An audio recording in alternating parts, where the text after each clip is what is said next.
किल्ल्याचा aerial view आहे बघा. तुम्ही जर आकाशातून किल्ला पाहिला तर तुम्हाला किल्ला असं दिसेल. शिवाजी महाराजांनी बांधलेला सर्वात मोठा जलदुर्ग म्हणतात. जलदुर्ग म्हणजे पाण्यातला किल्ला. जेवढे किल्ले शिवाजी महाराजांनी समुद्रात बांधले सगळ्यांना दुर्ग म्हटलेलं आहे. जसं विजयदुर्ग, सिंधुदुर्ग, सुवर्णदुर्ग, पद्मदुर्ग, रत्नदुर्ग हे सगळे पाण्यातले किल्ले. डोंगरावर जे किल्ले बांधले जायचे त्यांना गड म्हणायचे. जसं रायगड, प्रतापगड, सिंहगड हे सर्व गड होते. आणि जे किल्ले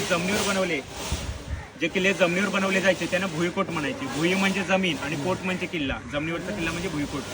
शिवाजी महाराजांचे असे 373 किल्ले होते. या 373 मध्ये समुद्रात बांधलेला पहिला किल्ला होता. शिवाजी महाराजांनी हा किल्ला वयाच्या 34व्या वर्षी बांधला. वयाच्या 34व्या वर्षी. आणि त्यांनी पहिला किल्ला 16 वर्षी जिंकला, तोरणा. कळलं तुम्हाला? हे किल्ल्याचं एंट्रन्स आहे. इथून तुम्ही आतमध्ये आला जाता किल्ल्यामध्ये. कळलं? हे किल्ल्याचं मेन गेट. ही किल्ल्याची भिंत आहे. शिवाजी महाराजांनी बांधलेली 3.5 किलोमीटरची भिंत आहे. पण ही बांधताना शिवाजी महाराजांनी वेडीवाकडी बांधलेली आहे. समुद्राच्या लाटांचा मारा जास्त होता पूर्वी. ही भिंत शिवाजी महाराजांनी सरळ बांधली असती तर समुद्राच्या लाटांनी भिंत तुटून गेली असती. लाटांचा मारा कमी जास्त करण्यासाठी भिंत वेडीवाकडी बांधलेली आहे. कळलं तुम्हाला?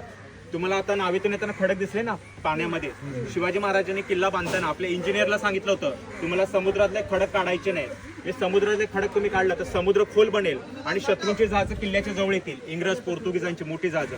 शत्रू मोठी जहाजं किल्ल्याच्या घेऊन जवळ येऊ नये म्हणून पाण्यामध्ये खडक ठेवलेले आहेत. ज्यांनी या किल्ल्यानंतर आक्रमणे केली, इंग्रज, पोर्तुगीज, डच, फ्रेंच, सिद्धी, या शत्रूंची जहाजं खडकांआतून तुटून गेली. या किल्ल्यावर मोठ्या लढाई कधी झाल्याच नाही. कळलं तुम्हाला? आणि हा शिवाजी महाराजांनी एवढा मोठा किल्ला का बांधला होता? हा किल्ला त्यांनी नेव्हीसाठी बनवला होता. शिवाजी महाराजांना फादर ऑफ इंडियन नेव्ही म्हणतात. Father of Indian navy. हा किल्ला बांधायच्या वेळी पोर्तुगीजांचा राज्य होता इथे. गोव्याचे पोर्तुगीज. वास्को दी गामा नाव ऐकलं असेल. पहिल्यांदा आला होता 1498ला केरळला. त्याच्यानंतर डच आले, फ्रेंच आले, सिद्धी आले, इंग्रज आले, व्यापाराला आले. पण महाराजांनी धोका ओळखला की आपल्याला समुद्रातून पण धोका आहे म्हणून समुद्रातल्या लढायांसाठी हा किल्ला बनवला होता. नेव्ही बनवली, ती जहाजं होती बनवलेली. शिवाजी महाराजांची जहाजं होती मोठी मोठी. ते कळलं तुम्हाला? का किल्ला बनवला तो? कोस्टल लाईनला सेफ ठेवण्यासाठी, आपलं स्वराज्य सुरक्षित ठेवण्यासाठी समुद्रातून. लक्षात आलं? हे किल्ल्याचे बुरुज आहेत. किल्ल्याला 27 बुरुज आहेत. प्रत्येक बुरुजात त्यावेळी 5-5, 6 तोफा असायच्या. आपण तिथे बघल्या तोफ, त्याच्या प्रत्येक बुरुजावर अशा 300 तोफा होत्या पूर्ण भिंतीवर किल्ल्यावर त्या काळामध्ये. 1000 सैन्य किल्ल्यामध्ये राहायचं. 48 एकरचा एरिया आहे पूर्ण किल्ल्याचा. किल्ल्याच्या भिंतीची उंची 40 फूट आहे. उंची 10 ते 12 फूट रुंदी आहे. 500 खंडी शिस लागलेले आहे किल्ला बांधायला.